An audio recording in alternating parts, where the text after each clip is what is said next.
नमस्कार मित्रांनो, आज आपण नवीन घाटावर येऊन पोहोचलोय.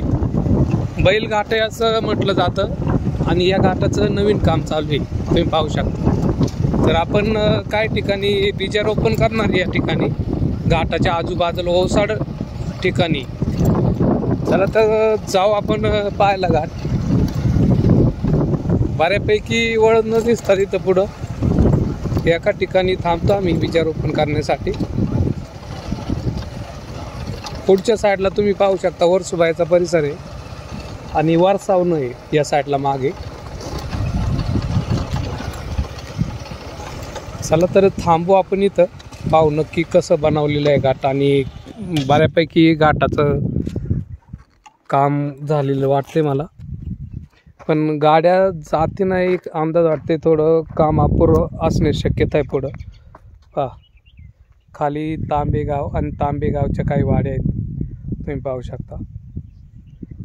चला तर आपण सध्या थोडं बीजारोपण टाकू या ठिकाणी, जेणेकरून झाडे तयार होऊन हे भूस्खलन होणार नाही या हिशोबाने आपण मुरमाच्या साईडला, म्हणजे तुम्ही पाहू शकता या ठिकाणी बऱ्यापैकी उतारे, इथं बीजारोपण करून झाडं तयार करू शकतो आपण.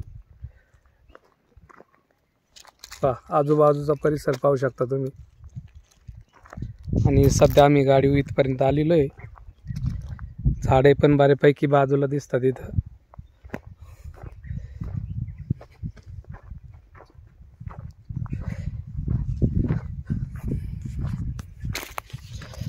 चला तर आता आपण बीज टाकायला सुरुवात करू.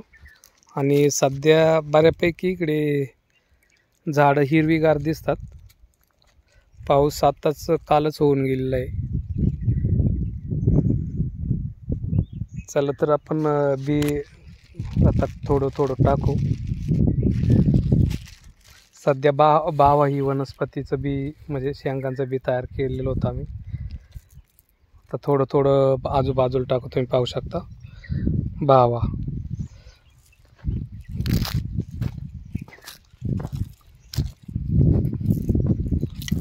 बऱ्यापैकी झाडं उतरायला पाहिजे एक अंदाज वाटते मला.